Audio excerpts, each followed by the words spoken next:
कल्याणी आर्या जिनको देश दुनिया में सुना जाता है, और बड़ी खुशी की बात है उन्होंने माँ के ऊपर एक गीत बनाया और उसको अपने चैनल पर डाला, जिसको लगभग 50 लाख लोगों ने सुना है। वो आर्य समाज का काम इसी तरह से आगे बढ़ाते रहे, उनको अभिनंदन कर रहा हूँ। भाई जसवीर जी ने अभी आपके सामने अपनी बातें रखी, और जो पंडित लेखराम ने बात कही थी कि तहरीर और तकरीर का कार्य चलना चाहिए, उसको वो आगे बढ़ा रहे हैं। हालांकि कुछ सामान्य कमियां अभी दिख रही थी, परंतु उनका जो उत्साह था, उनका जो साहस था वो विशेष था। परमात्मा उनको और ज़्यादा ताकत, साहस और सामर्थ्य प्रदान करे कि वो आर्य समाज का कार्य इसी प्रकार से करते रहें। हमारे आर्य समाज के अध्यक्ष आदरणीय बंसीलाल आर्य जी, जिनसे मैं बहुत छोटा सा था तब से जुड़ा हुआ, लगभग आज से 20-22 वर्ष पहले उनसे पहली बार मिलना हुआ।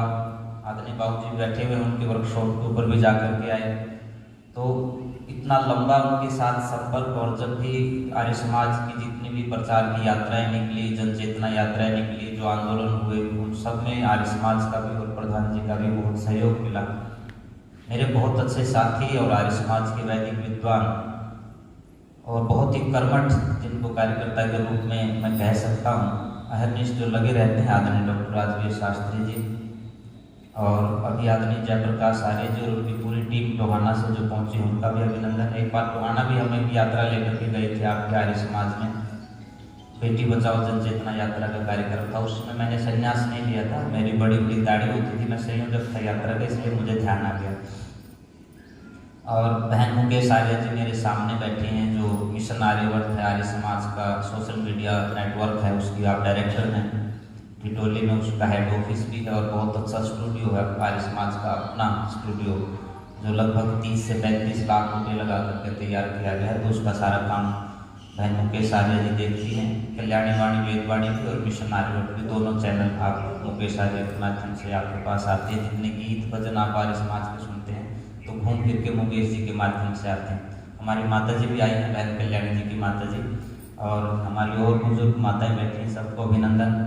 और भावी आशाएं, हमारे गुरुकुल के ब्रह्मचारी, उनके फतेहाबाद के ये सभी विद्यार्थी और इनके संरक्षक जी भी आए हैं, जो बहुत लंबे समय से इनको जिस तरह से माँ अपने बेटों को भोजन भी देती है और लाड प्यार भी, तो इसी तरह से उनका बहुत विशेष सानिध्य बच्चों के साथ रहता है।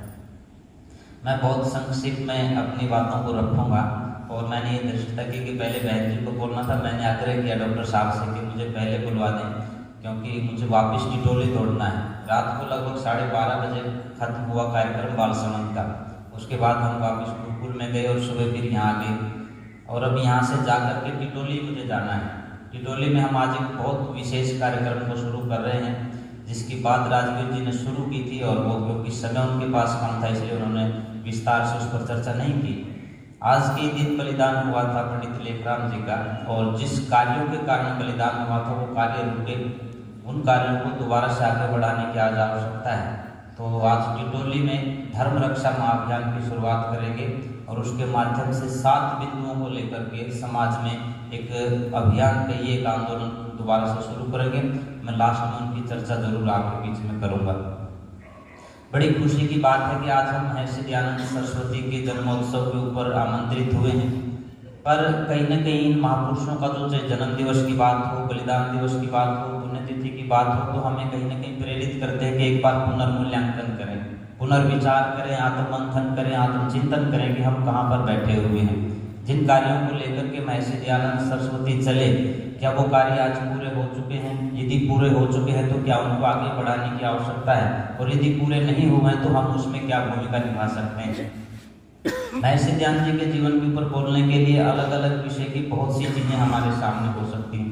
एक सबसे बड़ी विशेषता ये हो सकती है कि हम उनके जीवन के ऊपर बोलें, कब उनका जन्म हुआ, कैसे कैसे उन्होंने चूहे को देख करके अपने दिमाग में जब हिलोरे मारने लगी कुछ बातें, उसके माध्यम से पूरे देश को झकझोरने का काम हुआ, और पाखंड और अंधविश्वास के खिलाफ इस आजाद भारत से पहले ही एक व्यक्ति ने शंखनाद किया वैदिक संस्कृति की पुनर्स्थापना का। एक तो वो पक्ष हो सकता है। दूसरा पक्ष ये हो सकता है कि महर्षि दयानंद ने अपने जीवन में वो कौन से कार्य किए जिनकी प्रासंगिकता आज पहले से भी ज्यादा बढ़ गई है।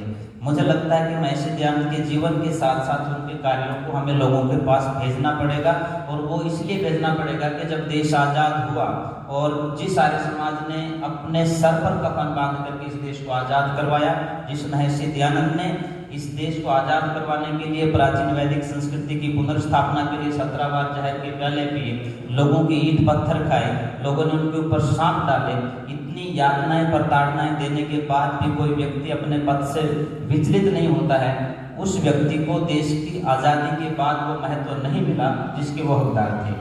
आज हमारी आवश्यकता, हम ऋषि दयानंद को मानने वाले लोग हैं, उनके अनुयायी हैं, उनके सिपाही हैं, तो हमारी ये जिम्मेदारी बनती है कि हम इतिहास से प्रेरणा लें। और मैं अक्सर ये बात कहता हूँ, जो लोग अपने इतिहास को भूल जाते हैं, भूगोल उनकी जगह बदल देता है। और ये बहुत बार आपने देखा भी होगा, जहाँ जहाँ पर जिन जिन लोगों ने अपने पूर्वजों को भुला दिया, अपने स्वर्णिम इतिहास को भुला दिया, लोगों ने भूगोल से उनका नाम और निशान मिटा दिया। कहीं ऐसा ना हो जाए कि आने वाले 50 साल के बाद महर्षि दयानंद, आर्य समाज, स्वामी श्रद्धानंद, इन लोगों का कोई नाम लेने वाला ना बचे। इसलिए मैं ये मानता हूँ कि आज मैं विचार रखूंगा महर्षि दयानंद के जो कार्य थे और वो कितने विशेष कार्य थे, उनके ऊपर आज हम न सिर्फ चर्चा करेंगे। यदि आपको कोई भी एक बात स्ट्राइक कर जाए दिमाग में कि हाँ ये बात विशेष है, तो उस बात का प्रचार करेंगे। अक्सर हम व्हाट्सएप पे देखते हैं, एक मैसेज आता है, उस पर लिखा होता है, जय माता दी, 10 लोगों को भेजेंगे तो आपकी मनोकामना पूरी होगी। मनोकामना वहाँ नहीं पूरी होगी, मनोकामना यहाँ पूरी होगी। एक व्यक्ति के दिमाग में ऋषि दयानंद की एक बात आ जाए और आपको लगे कि ये बात महत्वपूर्ण है, तो वो 50 लोगों तक उस बात को पहुँचाए, क्योंकि अच्छाई रुकनी नहीं चाहिए, अच्छाई को बढ़ाने की जिम्मेदारी अच्छे लोगों की है। बुराई जब भी अगर बढ़ती है तो कोई न कहीं उसका दोष भी अच्छे लोगों को लगता है। अच्छे लोगों की निष्क्रियता से समाज जो है वो गर्त में चला जाता है, और अच्छे लोग यदि सक्रिय होकर के बुराई का डट करके विरोध करते तो समाज में एक नए आगाज के एक आगाज होता है, एक शुरुआत होती है और समाज परिवर्तन होता है। महर्षि दयानंद ने जब पदार्पण किया सामाजिक क्षेत्र में, तो उनको एक धार्मिक नेता के रूप में माना गया। धर्म के नाम पर उस समय जो पाखंड चल रहे थे, मैंने बात की चूहे को देख करके शिवलिंग के ऊपर जब चूहा कूद कर रहा था, उसमें महर्षि दयानंद के दिमाग में आया कि यदि ये सच्चा शिव है तो क्यों नहीं ये शिव इस चूहे को रोकता। उस समय जो ज्योति जली थी उनके दिमाग में, और पिताजी ने जब ये कहा कि ये सच्चा शिव नहीं है, सच्चा शिव तो कैलाश पर्वत पर रहता है, और फिर महर्षि दयानंद वर्षों तक पहाड़ों की कंदराओं में, नदियों के आसपास घने जंगलों में घूमते रहे, बहुत से सन्यासियों से मिले, साधुओं से मिले, पता नहीं किस किस मत पंथ संप्रदाय मजहब के लोगों से मिले, और जब तक उनकी वो ऊहा, उनकी जो प्यास शांत नहीं हुई, महर्षि दयानंद लगातार इसी प्रकल्प को आगे बढ़ाते रहे। सब लोगों ने ये मान लिया कि महर्षि दयानंद सरस्वती धार्मिक क्षेत्र में काम करने वाले व्यक्ति, लेकिन आप यदि उनके हर एक वाक्य के पीछे, हर एक विचार के पीछे, हर एक आंदोलन के पीछे, हर एक अभियान के पीछे यदि आप एक बात गहराई से नोट करेंगे, तो उस समय अपने आप को सांस्कृतिक रूप से आज़ाद करवाने की बात हो, चाहे आर्थिक रूप से आज़ाद करवाने की बात हो, चाहे राजनीतिक रूप से आज़ाद करवाने की बात हो, वो मंशा उनके दिमाग में दिखाई देती है। महर्षि दयानंद सरस्वती ने यदि धर्म के नाम पर भी कार्य किया, तो उसके पीछे आज़ादी का आंदोलन दिखाई देता है, जिसकी चर्चा आदरणीय डॉक्टर राजवीर जी ने भी थोड़ी देर पहले की थी। धर्म के नाम पर हम लोग अलग अलग बिखरे हुए पड़े थे। हिंदू मुसलमान के नाम पर इस देश में अलग अलग तरह की विचारधाराएं चल रही थी, और जब मुसलमान आया तो वो तलवार के दम पर आया। आप सभी जानते हैं इतिहास के वो पन्ने, वो काले पन्ने। जब उस समय के जो शासक होते थे उनके ये नियम होते थे कि यदि आज एक मन यज्ञोपवीत जब तक यहाँ नहीं आ जाएंगे कट करके, गले कट करके लोगों के, तब तक हम भोजन नहीं करेंगे। इतनी कठोर प्रतिज्ञाएं उस समय के जो लोग थे, खास करके मुस्लिम शासक वो करते थे। ऐसी विपरीत परिस्थितियों से इस देश के आत्मसम्मान को जागृत करने के लिए महर्षि दयानंद सरस्वती आए, उन्होंने लोगों को जागृत किया। धर्म के नाम पर जो कुछ चल रहा था, महर्षि दयानंद सरस्वती ने कहा, जो व्यक्ति धार्मिक रूप से कमजोर होता है, सांस्कृतिक रूप से कमजोर होता है, वो ना आज़ादी की सोच सकता है, ना संस्कृति की सोच सकता है। इसलिए उसको धार्मिक रूप से सशक्त करने के लिए और सांस्कृतिक रूप से सबल करने के लिए महर्षि दयानंद ने अपने कार्यों को आगे बढ़ाया। चाहे धर्म की बात, यदि हम सामाजिक क्षेत्र की बात करें, उस समय जिस तरह का समाज का ताना बाना था, छोटे और बड़े के नाम पर, गैर बराबरी इतनी जबरदस्त थी, ऊंच और नीच के नाम पर, औरत और मर्द के नाम पर जो खाई उसमें दिखाई पड़ती थी, उसको पाटने का काम भी महर्षि दयानंद सरस्वती ने इसलिए किया। यदि आज मैं उसको उस प्रश्न से जरूर जोड़ना चाहता हूँ, दलितों उद्धार की सबसे पहली बात किसी एक व्यक्ति ने कही कि दलितों उद्धार होना चाहिए, तो महर्षि दयानंद सरस्वती ने की, और उसका दुष्परिणाम आज ये देखने को मिल रहा है कि हमने उस बात को गंभीरता से नहीं लिया। उसका दुष्परिणाम ये है कि आपके सिरसा में देखिए, हिसार में देखिए या जींद में देखिए, जिनको हम दलित कहते हैं, आर्थिक रूप से जो कमजोर व्यक्ति हैं, उनके ऊपर ईसाई जो है वो बाज की तरह से मंडरा रहे हैं। और ईसाईकरण इस हरियाणा में हो रहा है, जिस हरियाणा में कभी ईसाई आंख उठा करके नहीं देखता था। महर्षि दयानंद की आप संकल्पना देखिए, उनके विचार देखिए। आज से लगभग 200 वर्ष पहले एक व्यक्ति बैठ करके सोच रहा है, यदि इन दलितों को जो उपेक्षित रखा, उस समय आप देखते थे यदि कोई दलित किसी के घर पर पानी पी लेता था, उस व्यक्ति को जाति बहिष्कृत कर दिया जाता था। बड़े लोग जो है छोटी जाति, उस समय जो तथाकथित छोटी जाति मानी जाती थी, उनको अपने कुओं से पानी नहीं लेने देते थे। रोटी बेटी का किसी के साथ रिश्ता नाता नहीं होता था। महर्षि दयानंद ने कल्पना की, यदि इनको इसी तरह से उपेक्षित रखा गया तो ईसाई इनको अपना गुलाम बनाएंगे या मुसलमान इनको अपना शिकार बनाएंगे, उनका धर्मांतरण करके वैदिक धर्म से इनको विमुख कर देंगे। तो महर्षि दयानंद ने उसको रोकने का काम किया। उस समय सनातन धर्म सभा के लोगों ने, हिंदू महासभा तो बहुत बाद में स्वामी श्रद्धानंद जी के टाइम पे बनी है, सनातन धर्म सभा के लोगों ने स्वामी दयानंद जी का विरोध किया कि आप ये काम गलत कर रहे हो। लेकिन ऋषि दयानंद यही नहीं रुके। हमारी माताएं बैठी, आज हमारी बहनों ने बहुत सुंदर गीत आपके बीच में रखे, इसका श्रेय भी कहीं ना कहीं महर्षि दयानंद सरस्वती को जाता है। स्वामी दयानंद सरस्वती ने जिस समय समाज में उनका प्रादुर्भाव हुआ, समाज का जो सिस्टम उस समय चल रहा था, उस समय नारी को और शूद्र को पढ़ने का अधिकार नहीं था। उस समय नारे लगाए जाते थे, स्त्री शूद्रो न धीताम, स्त्री और शूद्र को कोई पढ़ने का अधिकार नहीं है। राजस्थान के अंदर तो अलग अलग तरह की कहावतें चलती थी कि नारी को डांटो और गाड़ी को फांस लो, जितना फोड़ो इतना ही थोड़ो। ये बातें जब इस देश में चलती थी, तब महर्षि दयानंद ने कहा, वेद में से वो वाक्य निकाल करके दे कि यथे माम वाचम कल्याणी मां वदानी जनेभ्य, इस वेद की पवित्र वाणी को बोलने का, सुनने का अधिकार सबको है, चाहे वो स्त्री है, चाहे वो शूद्र है, चाहे समाज के किसी भी तबके का व्यक्ति है। इसके पीछे भी स्वामी महर्षि दयानंद जी का बहुत बड़ा मोटिव था, और मोटिव यही था कि इनको महिलाएं मान करके अगर उपेक्षित कर दिया या शूद्र को कहीं ना कहीं हमने दरकिनार कर दिया, तो आजादी का आंदोलन जो है वो फीका पड़ जाएगा। आप एक व्यक्ति के विचार को देखिए, सांस्कृतिक धरोहर को बचाने के साथ साथ, अपने सनातन वैदिक धर्म को बचाने के साथ साथ, आर्थिक रूप से और सामाजिक रूप से इस देश को सबल करने का प्रयत्न एक भगवाधारी सन्यासी कर रहा है। यहीं से बात जब आगे की तरफ बढ़ती जाती है, मैंने अभी स्त्री शिक्षा की बात की, उसके बाद शूद्रों को पढ़ाने की बात की, ऊंच नीच के भेदभाव को खत्म करने की बात की, और उस समय के जो रजवाड़े होते थे, राजा होते थे, उनको एकत्रित करने की बात। स्वामी श्रद्धानंद जी का हम नाम कितने गर्व के साथ लेते हैं। स्वामी श्रद्धानंद जी को प्रेरणा मिली स्वामी दयानंद सरस्वती जी से इस आजादी के आंदोलन में आगे बढ़ने के लिए। स्वामी दयानंद जी को प्रेरणा मिली स्वामी विरजानंद जी से, और स्वामी विरजानंद जी को प्रेरणा मिली स्वामी पूर्णानंद जी से। स्वामी पूर्णानंद जी हरियाणा में पैदा हुए, और ये लगभग 1770 से लेकर के 1800 ईस्वी तक का जो 30 साल का जो इतिहास है, वो सन्यासी क्रांति का इतिहास है। 1778 में गुरु विरजानंद जी का जन्म होता है, और वो लगभग 6 साल की आयु में उनकी आंखें चली जाती हैं। 9 साल की आयु में उनकी मां का देहांत हो जाता है। 12 साल की आयु में वो अपना घर छोड़ देते हैं। 2.5 वर्ष लग जाते हैं उनको पंजाब से हरिद्वार पहुंचने में, क्योंकि वो अंधे थे और इधर उधर लोगों के पास मिलते हुए जाते थे। 2.5 वर्ष के बाद चंडी मंदिर के पास जाकर के वो व्यक्ति देश के लोगों के सामने एक बात रखता है कि हमारी जो वेद की विद्या लुप्त हो चुकी है, उसको वापस लेकर के आना है। आज अंग्रेजों ने अपना आधिपत्य जमा लिया है, उससे हमें बचना है। जैसा मैंने पहले कहा कि मुसलमान तलवार के दम पर आए थे, उसका मुकाबला तलवार के दम पर किया गया।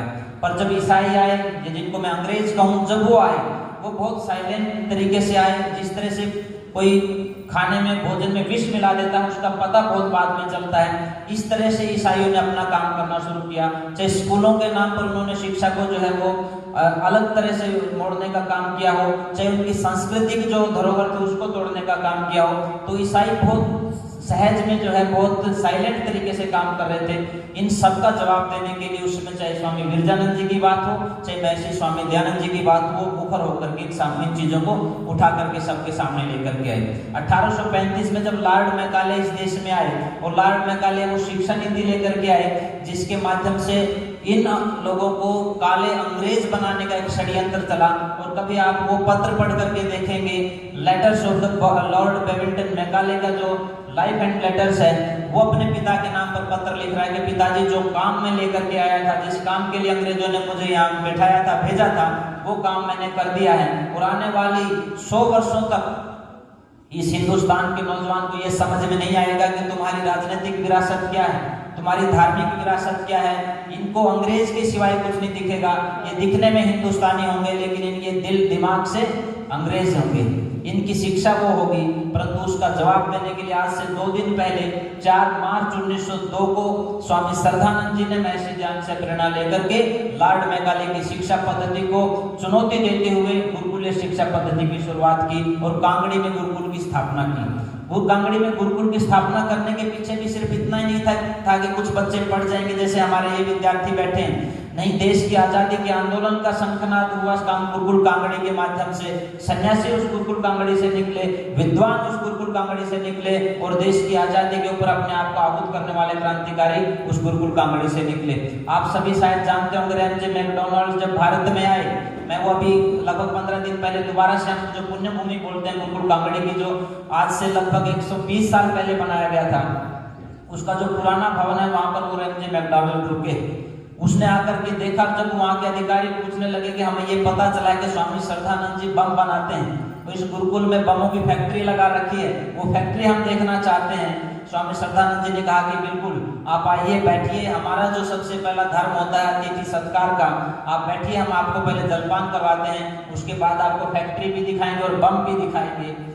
और स्वामी श्रद्धानंद जी उस व्यक्ति को गुरुकुल के कोने कोने में लेकर के जाते हैं। हॉकी की उस समय सबसे बढ़िया टीम गुरुकुल कांगड़ी की होती थी। इंग्लैंड की टीम को हराने का काम गुरुकुल कांगड़ी की हॉकी की टीम ने किया। उस ग्राउंड में लेकर के गए, योगाभ्यास जहाँ बच्चे करते थे उस ग्राउंड में स्वामी जी लेकर के गए। जहाँ पर बैठ करके संध्या और हवन करते थे उस यज्ञशाला में स्वामी श्रद्धानंद जी उस व्यक्ति को लेकर के गए और कहा कि अब आप यहाँ बैठिए, मैं आपको अपने बम दिखाता हूँ। स्वामी श्रद्धानंद जी ने अपने ब्रह्मचारियों को बुलाया। जिस तरह से ये ब्रह्मचारी सामने बैठे हैं, वो पीत वस्त्र पहने हुए ब्रह्मचारी जब सामने बैठे तो उस व्यक्ति ने कहा कि बम दिखाइए कहाँ है। स्वामी श्रद्धानंद जी ने कहा कि मैं कोई एटम बम नहीं बनाता, ना मैं हाइड्रोजन बम बनाता हूँ, मैं वैचारिक बम बनाता हूँ। और ये मेरे बम ये सामने बैठे हैं, ये आज इस देश की आजादी के शंखनाद में अपने आप को आहुत करने के लिए, इस देश की आजादी के बलिवेदी पर अपने आप को उत्सर्ग करने के लिए तैयार बैठे हैं। ये वैचारिक बम है और यहाँ से निकलने के बाद अंग्रेज की ईंट शींट बजाने का काम करेंगे, इसलिए मैं तो इनको तैयार कर रहा हूँ। ये कांगड़ी गुरुकुल जिसने मैकाले की शिक्षा पद्धति को चुनौती दी, देश की आजादी का आंदोलन लड़ा, पर मैं फिर से वही बात कह रहा हूँ, कहीं ना कहीं उन लोगों की अहमियत कम कर दी गई देश की आजादी के बाद राजनीतिक लोगों के द्वारा। आज आवश्यकता है महर्षि ध्यान के कार्यों को आगे बढ़ाने की। उस समय भी यज्ञ के नाम पर बहुत कुछ चल रहा था। आज हम पंच महायज्ञों की बात करते हैं, वो महर्षि दयानंद ने दी। वो इसलिए दी कि इस एक समय पर जब कोई व्यक्ति बछड़े को खींचता हुआ लेकर के जा रहा था, महात्मा बुद्ध ने जब उनको देखा और उससे पूछा कि इसको आप क्यों यातनाएं दे रहे हो, क्यों खींच करके ले जा रहे हो, तो उस व्यक्ति ने कहा कि इसकी बलि देंगे। ये बलि कहाँ दोगे? यज्ञ में बलि देंगे। ये कहाँ लिखा है? उस व्यक्ति ने कहा ये तो वेद में लिखा है। महात्मा बुद्ध कहता है यदि ये वेद में लिखा है तो ऐसे वेद को मैं गडरियों के गीत मानता हूँ। जिस वेद को गडरियों को गीत कहकर के उपेक्षित कर दिया। महात्मा बुद्ध ने कभी वेद नहीं पढ़े थे, परंतु क्योंकि वो बात सुनी थी इस वजह से उन्होंने कहा कि ये वेद गडरियों के गीत हैं। उस सारी विडंबनाओं को तोड़ते हुए महर्षि दयानंद सरस्वती ने हम सबके सामने 5 महायज्ञों की परंपरा की पुनर्स्थापना की। सुबह उठ करके हमें ब्रह्म यज्ञ करना चाहिए।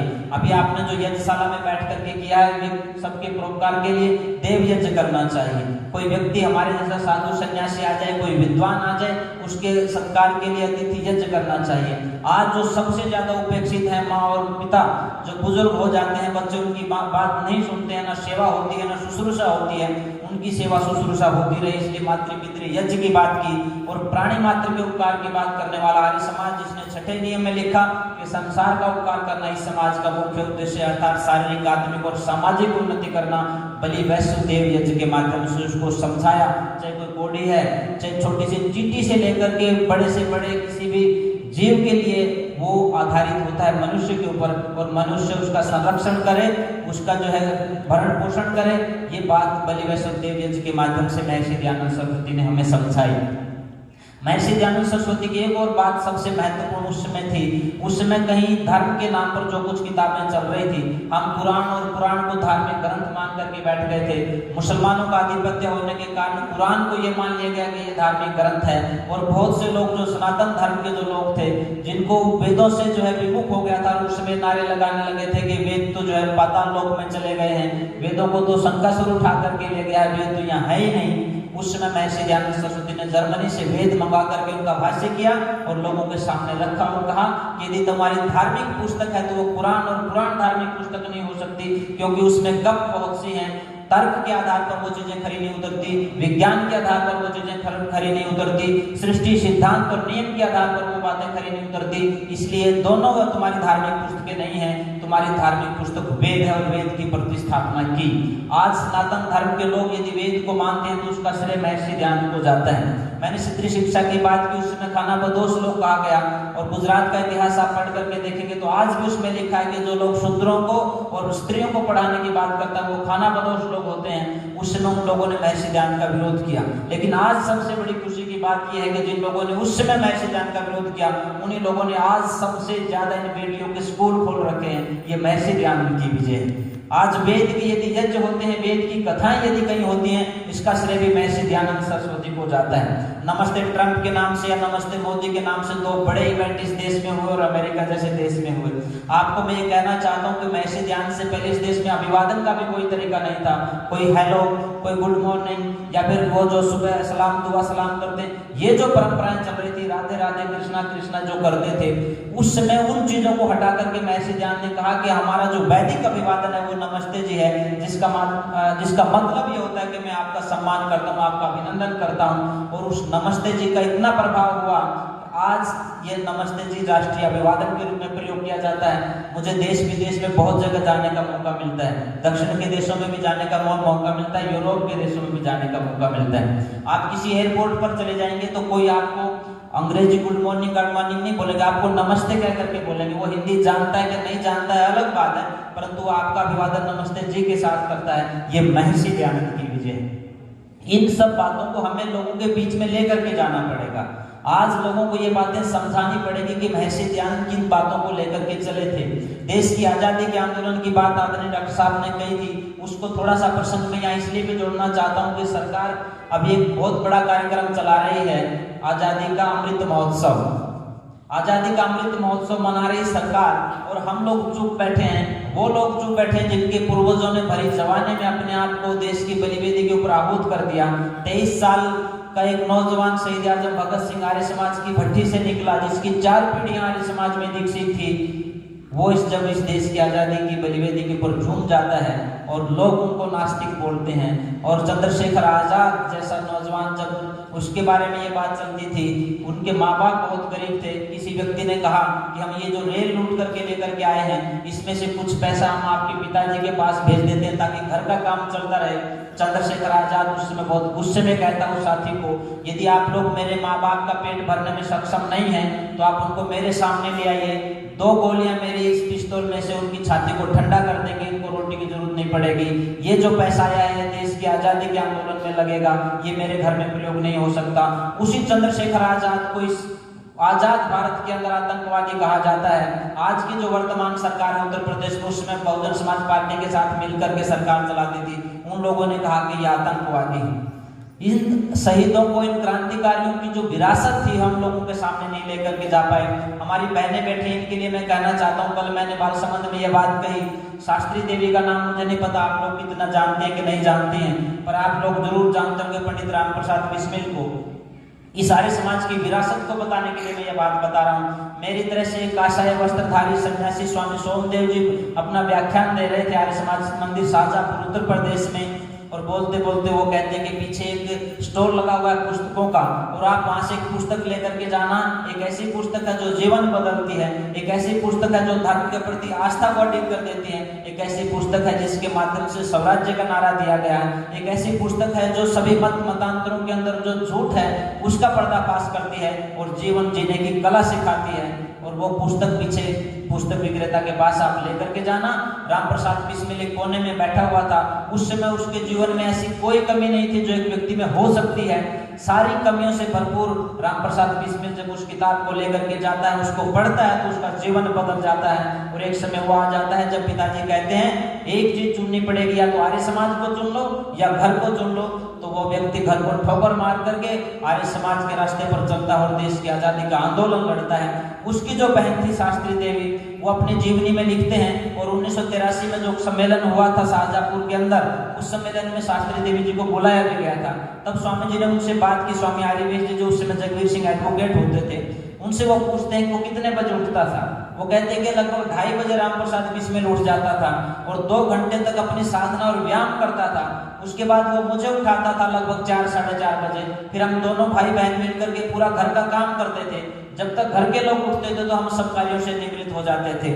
वो शास्त्री देवी क्रांतिकारियों को इतना सहयोग करती थी कि 14-14 किलो की 4 राइफलें बांध करके अपने 2 स्पैर में उस पर लहंगा डाल करके 10-10 मील जंगलों में पैदल वो बहन जाती थी। उस बहन ने लहंगा ऊपर उठा करके दिखाई दी, जिन्हें मोटे मोटे आटन उस आजादी के 50 साल के बाद उसके पैरों में दिखाई देते थे।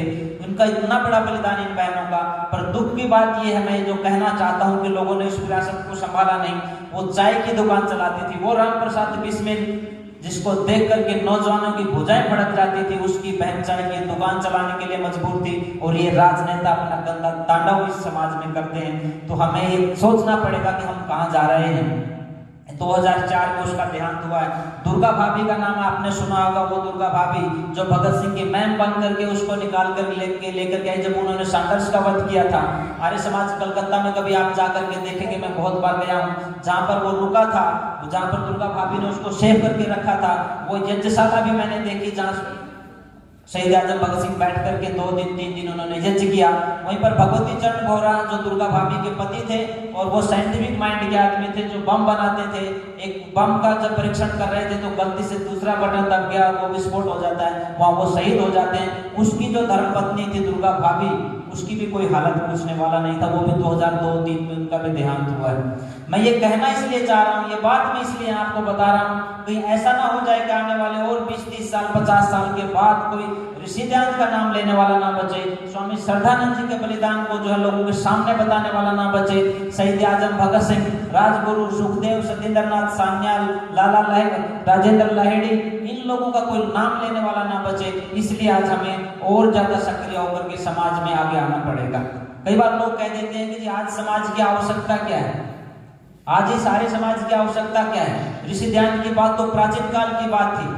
मैंने आपको जब से मैंने जो चीजें शुरुआत में बताई थी वो आज उनसे भी ज्यादा प्रासंगिक हैं। ऋषि ध्यान के कार्य निश्चित रूप से और ज्यादा ताकत के साथ आगे बढ़ने चाहिए, क्योंकि समाज को खराब करने वाली ताकतें जो है वो बहुत ताकत के साथ, सामर्थ्य के साथ लगी हुई हैं, और जो इनका विरोध करने वाले हैं वो बहुत थोड़े लोग। ऐसा नहीं कि ये थोड़े लोग अभी थोड़े हुए हैं, आजादी के आंदोलन में भी बहुत थोड़े लोग थे जो आजादी के आंदोलन को लड़ रहे थे। परंतु जितने लोग लड़ रहे थे उसमें लगभग 80% से ज्यादा लिखा हुआ है, कोई लोग कहते हैं, परंतु 80% की संख्या उसमें निश्चित नहीं है। अधिकांश लिखा हुआ है, अधिकांश लोग ऐसे थे जो ऋषि ध्यान को मानने वाले लोग थे। और ये मैं नहीं कह रहा हूँ, उस समय के जो कांग्रेस के अध्यक्ष थे पट्टाभी सीतारमैया, वो देश की आजादी के आंदोलन का इतिहास जब लिखते हैं, कांग्रेस का इतिहास जब लिखते हैं तो उसमें लिखते हैं जब इस देश में आजादी का आंदोलन चल रहा था, ये देश जो है गुलामी की जंजीरों से अपने आप को काट करके चल रहा था, उस समय जब जेल का सर्वे किया गया, उस सर्वे के आधार पर यह निश्चित किया गया कि जब वो लोग आपस में मिलते थे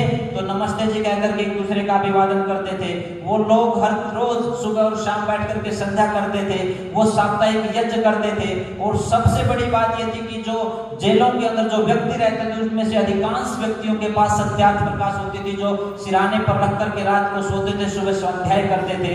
इन चीजों के आधार पर हम लोग ये कह सकते हैं कि देश की आजादी के आंदोलन में जो लोग जेलों में गए उनमें से अधिकांश लोग ऋषि ध्यान के मानने वाले थे। और वो ऋषि ध्यान जो किसी प्रलोभन के सामने नहीं डरा, किसी बड़े से बड़े ऑफर को उन्होंने ठुकरा दिया।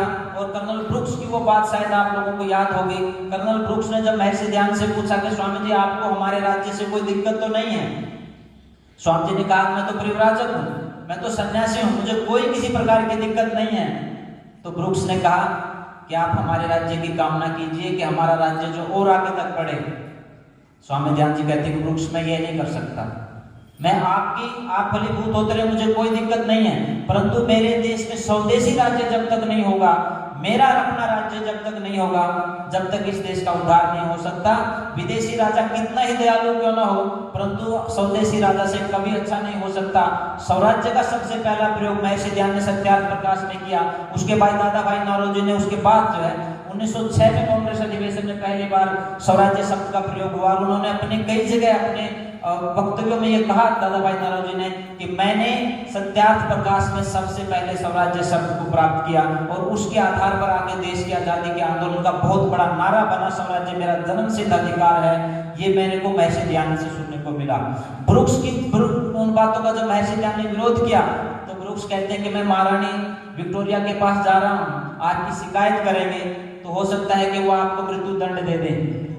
महर्षि ध्यान कहते हैं ब्रुक्स तुम बहुत भोले आदमी, मैं अपने गुरु को ये वचन देकर के आया हूं, इस शरीर में जब तक आखिरी प्राण लहू का एक कतरा बाकी है, मैं इस देश की आजादी के लिए, वेदों के सिद्धांतों की पुनर्स्थापना के लिए और सत्य के लिए लगा रहूंगा। यदि मेरी उंगलियों को मोमबत्ती बना करके कोई जला देगा या तोप के मुंह के सामने बांध करके मेरे शरीर के चिथड़े चिथड़े भी कर देगा तो भी दयानंद ये बात कहने से पीछे नहीं हटेगा कि स्वराज्य जो है वो हमारा अधिकार है। देश के अंदर स्वराज्य अपना जो है राजा होना चाहिए, वेद की मान्यताओं की पुनर्स्थापना होनी चाहिए।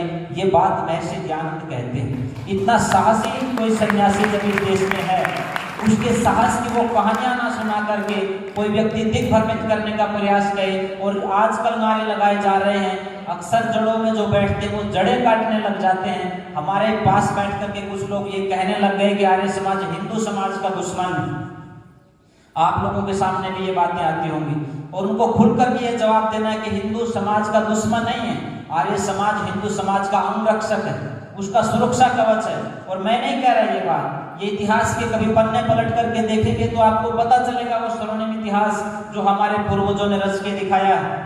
महर्षि दयानंद से लेकर के स्वामी श्रद्धानंद जी की यदि बात हो, स्वामी श्रद्धानंद पहले ऐसे सन्यासी जो दिल्ली की जामा मस्जिद पर बैठ करके उसकी मिंबर से एकमात्र भगवाधारी सन्यासी जिसने वेद मंत्रों का उच्चारण किया और वहां से विश्वानी देव मंत्र के माध्यम से और देश की एकता की करने के माध्यम से लोगों को ये आदेश दिया, ये संदेश दिया कि जब तक इस देश में वेद का साम्राज्य नहीं होगा, वेद के आधार पर जीवन शैली नहीं होगी, हम एकत्रित नहीं हो सकते। जब तक एकत्रित संगठित नहीं होंगे तो हम आजाद नहीं हो सकते। ये स्वामी श्रद्धानंद जी ने करके दिखाया। अभी 26 फरवरी को महर्षि दयानंद विश्वविद्यालय रोहतक में एक बड़ा कार्यक्रम आयोजित हुआ। उसमें पूज्य स्वामी आर्यवेद जी भी थे और हैदराबाद में जिनका जन्म हुआ, आजकल वो हमारे हरियाणा में माननीय राज्यपाल हैं बंडारू दत्तात्रेय। उन्होंने बोलते बोलते एक बहुत महत्वपूर्ण बात कही, पर मीडिया के साथियों ने उस बात को हाईलाइट नहीं किया। मैं वहां बैठा बैठा कह रहा था, कुछ साथी मेरे भी हैं मीडिया के, मैंने कहा आपकी कुछ बंदिशें हैं, आप इस बात को उजागर नहीं करेंगे। उन्होंने कहा नहीं स्वामी जी ऐसी बात नहीं। मैंने कहा कल के अखबार में देखूंगा। एक भी अखबार ने उस बात को नहीं लिखा जो मैं कह रहा हूँ आपके सामने, जो बंडारू दत्तात्रेय जी ने वहां कही। उन्होंने कहा यदि हैदराबाद में तिरंगा झंडा यदि फहराया गया तो उसका श्रेय आर्य समाज को जाता है। आपको मुझे नहीं पता कितने लोगों को पता है, जब देश आजाद हुआ तो दो रियासतें देश में नहीं मिली। एक जम्मू कश्मीर की रियासत जो आज तक नासूर बनी हुई है, दूसरी हैदराबाद रियासत थी। हैदराबाद में जो निजाम था उसने ये आदेश कर दिए थे किसी मंदिर में घंटी घड़ियाल नहीं बजेंगे, कोई व्यक्ति घुड़चढ़ी पर नहीं चढ़ेगा, कोई भी अपने धार्मिक कर्मकांड नहीं कर सकता है, कोई विवाह शादी के कार्यक्रम नहीं कर सकता है, कोई भी यज्ञ का अनुष्ठान नहीं कर सकता है। उसने ये नहीं कहा कि आर्य समाज नहीं कर सकता है, उसने सनातन धर्म के लोगों को चुनौती दी। परंतु उस समय न तो कोई हिंदू सभा का व्यक्ति आया, न कोई सनातन धर्म सभा का व्यक्ति आया। महात्मा नारायण स्वामी जी उस समय साप्ताहिक सभा के प्रधान होते थे और उत्तराखंड में रहते थे। वहां से वो पैदल चल करके लगभग 20 दिन की यात्रा पहाड़ों की करने के बाद वो हैदराबाद पहुंचे थे। और इसी उत्तर भारत से चाहे हरियाणा की बात हो, उत्तर प्रदेश, राजस्थान, दिल्ली, उत्तराखंड की बात हो, यहाँ के हजारों लोग यहाँ से गए और गाजीपेट, वारंगल, मराठवाड़ा ये सारी जेलें भर के रख दी और निजाम को घुटने टेकने के लिए मजबूर कर दिया। भाई बंसीलाल जी, भाई श्यामलाल जी, पंडित नरेंद्र जी, इन लोगों ने कितना उत्सर्ग किया अपने आप का। कितने लगभग 300 से ज्यादा लोग इस हरियाणा के शहीद हुए उस आंदोलन के अंदर, जिन्होंने अपनी शहादत दी और निजाम को घुटने टेकने के लिए मजबूर किया। जब वहां से निजाम ने अपना सरेंडर कर दिया, उस समय जो मिलिट्री ऑपरेशन जो हुआ था आर्मी ऑपरेशन जो हुआ था वो भी आर्य समाज के लोगों के साथ बातचीत करने के बाद सरदार पटेल जी ने उस एक्शन को किया था। सरदार पटेल जी जब हैदराबाद रियासत भारत में मिल गई, वहां का पहला संबोधन आप उठा करके देखना, कहीं ना कहीं लाइब्रेरी में आपको मिल जाएगा। और वो उस समय कहते हैं यदि आर्य समाज नहीं होता तो ये रियासत कभी भी इस देश में मिलने वाली नहीं थी। तो जो लोग ये कहते हैं कि आर्य समाज हिंदू समाज का दुश्मन है, मैं उनको कहना चाहता हूं कि हैदराबाद में आर्य समाज को कोई दिक्कत नहीं थी निजाम से, हिंदू समाज को दिक्कत थी। जब जब हिंदू समाज को दिक्कत आई, आर्य समाज उसका प्रहरी बन करके खड़ा हुआ। आज हमारी माँ बहन बेटियों के मान सम्मान को कोई झकझोरने का प्रयास करता है, उनको दार करने का प्रयास करता है, तो ये तथाकथित हिंदू संगठन कोने में घुस जाते हैं। आर्य समाज के कार्यकर्ता अपनी जान हथेली पर लेकर के उनकी सुरक्षा करने का काम करते हैं, तो ये अंगरक्षक का काम कर रहा है आर्य समाज। इस आर्य समाज को ताकत देने की आवश्यकता है, उपेक्षित करने की आवश्यकता नहीं है। निश्चित तौर पर कोई भी राजनीतिक पार्टी हो उसको ये डर रहता है, ये ऐसे क्रांतिकारी लोग हैं, ये भूखे रहेंगे परंतु आप इनके ऊपर चोरी का आरोप नहीं लगा सकते, ये रात दिन काम करेंगे परंतु इनके ऊपर आप पैसे का आरोप नहीं लगा सकते, इनको माँ बहन बेटियों के साथ छोड़ दीजिए, इनके ऊपर चरित्र का आरोप नहीं लग सकता। ऐसे लोग यदि राजनीतिक गलियारों में घूमने लग गए तो इनकी दुकानें बंद हो जाएंगी, इसलिए वो आप लोगों को उपेक्षित करते हैं। इसीलिए सरकारें ये फैसला करती हैं कि दार्शनिकों की सूची में से ऋषि दयानंद का नाम हटा दीजिए, कहीं आने वाली पीढ़ियां ये पढ़ने ना लग जाएं कि ऋषि दयानंद ने आदर्श जो है दर्शन दिया था त्रैतवाद का, ईश्वर जी और प्रकृति का इतना आदर्श और अनुपम उदाहरण, इतना वास्तविक दर्शन जो आज तक किसी ने नहीं दिया, महर्षि दयानंद सरस्वती ने दिया। षड्यंत्र के तहत उनका नाम हटा दिया जाता है। आजादी के पन्ने जब लोगों के सामने रखे जाते हैं, 8000 से ज्यादा कार्यक्रम आजादी के अमृत महोत्सव में हो गए, ऋषि दयानंद का नाम लेने वाला कोई व्यक्ति वहां दिखाई नहीं देता। तब मैं ये कहता हूं कि आप लोगों को सक्षम होना पड़ेगा, आप लोगों को सामर्थ्यवान होना पड़ेगा, आप लोगों को अपनी उस विरासत को पहचानना पड़ेगा, आप लोगों को अपने स्वर्णिम इतिहास को पहचानना पड़ेगा। एक एक व्यक्ति ऋषि दयानंद का सिपाही बनकर के लोगों के बीच में जाकर के कहेगा हमें गर्व होता है कि हमारे पूर्वजों ने इस देश के लिए अपना बलिदान दिया है। जो व्यक्ति आपके सामने कभी आंख में आंख मिला करके कहे, उनसे पूछना हमें 5 आदमियों का नाम बताओ, तुम्हारे संगठन से, तुम्हारे परिवार से किसी एक व्यक्ति ने इस आजादी के आंदोलन में बलिदान दिया है तो आप बताइए। छोटे छोटे लोगों को जो गोए का मांस खाते थे उनकी वजह उनको जो है महर्षि दयानंद के सामने प्रस्तुत करके महर्षि दयानंद से बड़ा दिखाने का प्रयास किया जाता है और महर्षि दयानंद को पीछे धकेला जा रहा है। गूगल ने एक बहुत अच्छा काम किया, आप टाइप करके देखेंगे गूगल पर ग्रैंड फादर ऑफ इंडिया, ये आप टाइप करके देखना, उसमें लिखा मिलेगा महर्षि दयानंद सरस्वती। और वास्तव में ऋषि दयानंद ने अपना इस आजादी की नींव में बहुत बड़ा योगदान दिया है। उस योगदान को लोगों के सामने रखने की आवश्यकता है। मैंने आपको जैसे बात शुरू करते हुए मैंने कहा था, मैं अपनी वाणी को विराम की ओर बढ़ा रहा हूँ। आज पंडित लेखराम जी का बलिदान दिवस है। पंडित लेखराम जी ने तकरीर और तहरीर की बातें कही कि जब तक आप जो आर्य समाज आगे तभी बढ़ेगा जब तकरीर और तहरीर का काम चलता रहेगा, मतलब बोलने का काम और लिखने का काम चलता रहेगा। लाखों लोगों को उन्होंने शुद्ध किया। एक बात और मैं यहाँ कहना चाहता हूँ, हम अक्सर मुसलमानों को गालियां देते रहते हैं, इससे काम नहीं चलेगा। आपका और मेरा यदि झगड़ा है और मैंने आपको गालियां दे दी तो मेरा गुस्सा शांत हो जाता है। हमें गुस्सा शांत नहीं करना है, हमें प्रेरणा लेनी है स्वामी श्रद्धानंद जी से, हमें प्रेरणा लेनी है पंडित लेखराम जी से। और वो इसलिए उन्होंने कभी मुसलमानों को माँ बहन की गाली नहीं दी। जिस भी मुसलमान के पास बैठते थे 3 दिन में उसका दिमाग बदल देते थे और वो वापस वैदिक धर्मी बन जाता है। यही मैं आप लोगों से कहना चाहता हूँ, हमें मुसलमानों को गालियां देने की आवश्यकता नहीं, उनकी माँ बहन बेटी भी हमारी माँ बहन बेटी हैं, क्योंकि हम उस आदर्श ऋषि के पुत्र हैं, उस आदर्श ऋषि के मानस पुत्र हैं, उसके सिपाही हैं, जिसके सामने एक वैश्या जब ये कहती है कि मैं आप जैसा पुत्र चाहती हूँ, तो ऋषि दयानंद हाथ जोड़ करके उस वैश्या के पैरों में नतमस्तक होकर कहता है कि मैं आज से आपका पुत्र हूँ, आप मेरी माँ हो।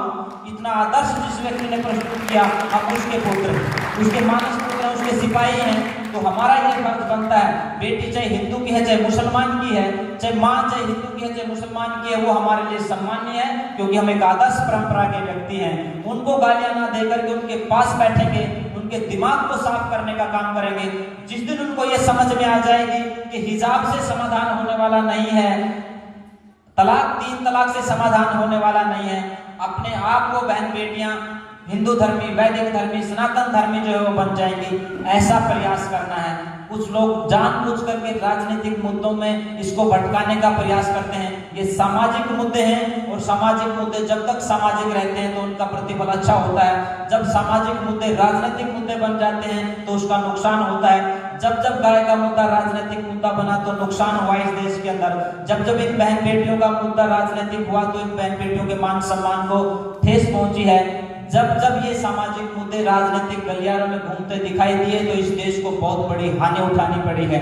मैं ये कहना चाहता हूँ जो सामाजिक मुद्दा हो उसको ईसाइयों के पास बैठ करके, मुसलमानों के पास बैठ करके, गरीब और दलित के पास बैठ करके आप इनको वैदिक धर्म की विशेषताओं को बताएंगे तो एक नए समाज की संकल्पना हम कर सकते हैं। उसी के लिए आज मैं अभी जैसे यहाँ बोलते ही मुझे निकलना है, कुछ साथी अमेरिका से भी आए हुए हैं और कुछ सन्यासी, लगभग 21 सन्यासी वहां बैठे हुए हैं टिटोली में। हम लोग आज एक बहुत बड़े कार्यक्रम की घोषणा कर रहे हैं, धर्म रक्षा महाअभियान। उसके माध्यम से हम 7 मुद्दों को लेकर के चलेंगे। सरकार एक बिल लेकर के आ रही है एंटी कन्वर्जन एक्ट का।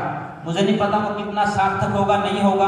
एक्ट तो एनपीएनडीटी एक्ट भी बना हुआ है कि बेटियों को माँ के पेट में नहीं मार सकते। उसके बावजूद भी 3.5 करोड़ से ज्यादा बेटियां माँ के पेट में ये जांच करवा करके मार देगी कि लड़का है कि लड़की, लड़का है तो रख लो और लड़की है तो मरवा दो। ये कानून आज बने हुए हैं। गोहत्या बंदी का कानून बना हुआ है, इस हरियाणा में गोहत्या बंदी लागू है, लेकिन उसके बावजूद भी आप जाकर के देखेंगे मेवात में आज भी गाय काटी जा रही है। आज भी रिजिजू जैसा व्यक्ति बोल देता है कि मैं गोमांस खाता हूं, मुझे पाकिस्तान भेज करके देखो। हमारे देश के उपराष्ट्रपति जी भी कह देते हैं कि इस देश में गोमांस गोहत्या बंद नहीं हो सकती है। तो कहीं ना कहीं आज विचार करने की आवश्यकता कि हम लोग क्या करें। तो एक तो धर्म जो है, धर्म के नाम पर जो एक तरह से उनका बदलाव जो हो रहा है उसको रोकने के लिए हमें और ज्यादा सजग होने की आवश्यकता है। और खास करके जिस साइलेंट तरीके से ईसाईकरण हो रहा है आज हरियाणा के अंदर, उसका हम लोग विरोध करेंगे और उन संगठनों को देश के सामने बेनकाब करेंगे कि ये धर्म के नाम पर इन लोगों को रोटी का टुकड़ा दिखा करके इनकी चोटियां काटी जा रही हैं। इनकी भूख मिटाने के नाम पर इनको धर्म से बदला जा रहा है। ये धर्म नहीं, ये धंधा हो रहा है। इसको उजागर करेंगे लोगों के सामने। दूसरा जो सबसे बड़ी बात होगी, धर्म के नाम पर जिस तरह का अंधविश्वास चल रहा है, पाखंड चल रहा है, चाहे रामपाल दास हो, राम रहीम हो, या जो मुसलमानों का भी बहुत कुछ ऐसा चल रहा है, उनके खिलाफ लोगों के बीच में जाएंगे कि आप लोग इनसे सावधान रहेंगे। खास करके हमारी माँ बहन बेटियां इन बदमाशों के डेरों के अंदर, जिनको ये धर्म का बहुत बड़ा ठिकाना मानते थे, उनके अंदर, इनकी बाथरूमों के अंदर सीसीटीवी कैमरे लगा रखे बदमाशों ने और कहते कि मैं धर्म का बहुत बड़ा ठेकेदार हूँ। इन लोगों को बेनकाब करने का काम हमारे समाज इस धर्म रक्षा महाअभियान के माध्यम से करेगा। आज नशे की नदियां बह रही हैं पूरे देश में। 21 वर्ष कर दी गई है शराब बेचने और पीने की उम्र, और 21 वर्ष ही है शादी की उम्र। मैं पूछना ये चाहता हूं सरकार से भी और सामाजिक संगठनों से भी, आप कहां सो रहे हैं? आज शादी हो जाएगी 21 वर्ष का होते ही, 21 वर्ष का होते ही आपने उसको शराब पीने की इजाजत दे दी। कहां जाएगा ये परिवार? कहां बचेगा वो गृहस्थ जो आज ठिकाने से एक कदम चलते ही उसको शराब के ठेके की तरफ आकर्षित कर दिया जाएगा? और सरकार का ये बयान आया है कि अब की बार सबसे ज्यादा जो टैक्स वसूला जाएगा वो इस शराब से वसूला जाएगा। मैं कहना चाहता हूँ, इस पैसे का करोगे क्या? इस विकास का करोगे क्या? इन बिल्डिंग इमारतों का करोगे क्या जब इनमें रहने वाले लोग नहीं होंगे? पहले 10-10, 5-5 बच्चे होते थे, एक शराबी हो जाता था तो चल जाता था। कोई ना कोई परिवार में एक व्यक्ति, एक बच्चा अच्छा हो जाता था, संस्कारित हो जाता था, परिवार को आगे ले जाता था। एक बच्चे हैं, यदि वो इस नशे की धकेल में आ गए, इस नशे की चपेट में आ गए, तो इस परिवार को बचाएगा कौन? कौन बचाएगा हमारी विरासत को? कौन बचाएगा कि इतने बड़ी पीढ़ी से कोई परिवार चलता रहा है? तो आज ज्यादा सावधान होने की आवश्यकता है। ये बच्चे नशे से बच रहे हैं, सरकार क्या कर रही है उसको करने दीजिए। हम समाज को जागरूक करें। सरकार घर घर ठेके खोलेगी तो भी हम कहेंगे कि नहीं पिएंगे, ना पीने देंगे। एक एक व्यक्ति को जाकर के जागरूक करेंगे। ये धर्म रक्षा अभियान का तीसरा मुद्दा है। आज इसी धर्म के नाम पर, जैसे मैंने हिजाब की बात की, मुस्लिम मत में मानने वाले लोग ये कहते हैं कि इनमें ये महिलाएं तो ये तो खेती होती हैं, इनका तो जितना उपयोग करो, बाकी कोई बात नहीं होती। ईसाई लोग कहते हैं कि इनमें तो जीवात्मा नहीं होती है। उस समय और हिंदू धर्म के लोग जो मानने वाले हैं वो भी इनको दोयम दर्जे का मानते हैं। आज भी बहुत से मंदिर ऐसे हैं, आपने बहुत से लोगों के नाम सुने होंगे, मंदिरों के नाम सुने होंगे, जहां पर महिलाओं को प्रवेश का अधिकार नहीं है। इन महिलाओं को भी बराबरी का अधिकार मिले। वेदों का है ये ऐलान, बेटा बेटी एक समान। इस नारे को लेकर के हम धर्म रक्षा अभियान का अगला मुद्दा लेकर के चलेंगे। आज इन बेटियों को मोहरा बना करके अश्लीलता परोसी जा रही है, चाहे सोशल मीडिया की बात हो, प्रिंट मीडिया मीडिया की बात हो या इलेक्ट्रॉनिक मीडिया की बात हो, छोटे से छोटा सामान बेचना होगा तो इन बहनों को अर्धनग्न करके उसके ऊपर चित्र दिखाए जाते हैं। पोर्नोग्राफी बहुत ज्यादा चल रही है। और जब से ऑनलाइन परीक्षाएं, ऑनलाइन कार्यक्रम जब चले हैं कोरोना के माध्यम से, तो दैनिक भास्कर का वो सर्वे, मुझे नहीं पता आप लोगों ने देखा है कि नहीं देखा है, उन्होंने कहा कि पोर्नोग्राफी जो देखी जा रही है 14 साल से लेकर के 35 साल तक के 57% नौजवान ऐसे हैं जो पोर्नोग्राफी देखते हैं। ये इन नौजवानों को बर्बाद करने का काम जो चल रहा है, इसको रोकने का काम बिहारी समाज को करना पड़ेगा। ये वो मुद्दे हैं जिनको लेकर के धर्म रक्षा महाअभियान हम चलाएंगे। इसमें आप लोगों की सपोर्ट की आवश्यकता है, आप लोगों के सहयोग की आवश्यकता है। और वो आवश्यकता इसलिए भी है क्योंकि हमारे ऊपर ऋषियों का ऋण है। इन माताओं के ऊपर सबसे बड़ा ऋण किसी एक व्यक्ति का तो महर्षि दयानंद का है, क्योंकि आपकी वकालत करने के लिए वो वकील बन करके आया। उसने ये नहीं देखा कि लोग उनको क्या कह रहे हैं, लोग उनके ऊपर कितने अत्याचार कर रहे हैं, पर आखिरी सांस तक वो व्यक्ति एक ही बात कहता रहा, यथे मां वाचम कल्याणी मां वदानी जनेभ्यः। इस वेद की पवित्र वाणी को बोलने का अधिकार सबको है, चाहे वो हमारी माताएं हैं, चाहे बहनें हैं। यदि हम महर्षि दयानंद की मान्यताओं को, वेद के सिद्धांतों को पुनर्स्थापित कर पाए, हम सब मिलकर के बोलेंगे, जो बोले सो अब है, वैदिक धर्म की जय। आपने मुझे सुना, आपका बहुत बहुत धन्यवाद। समय मैं ज़्यादा साइड ले गया, उसके लिए माफी चाहता हूँ। आप अंग्रेजी दवाओं से परेशान हैं या फिर रोगों से परेशान होकर संसार से उठ जाना चाहते हैं? उठ जाने से पहले नाड़ी वैद्य क्या क्लब पर आइए और अपने सभी रोगों का आयुर्वेद में सही समाधान पाइए। साथियों, इस वीडियो को ज़्यादा से ज़्यादा लाइक करें, कमेंट करें, शेयर करें और चैनल को सब्सक्राइब करना ना भूलें।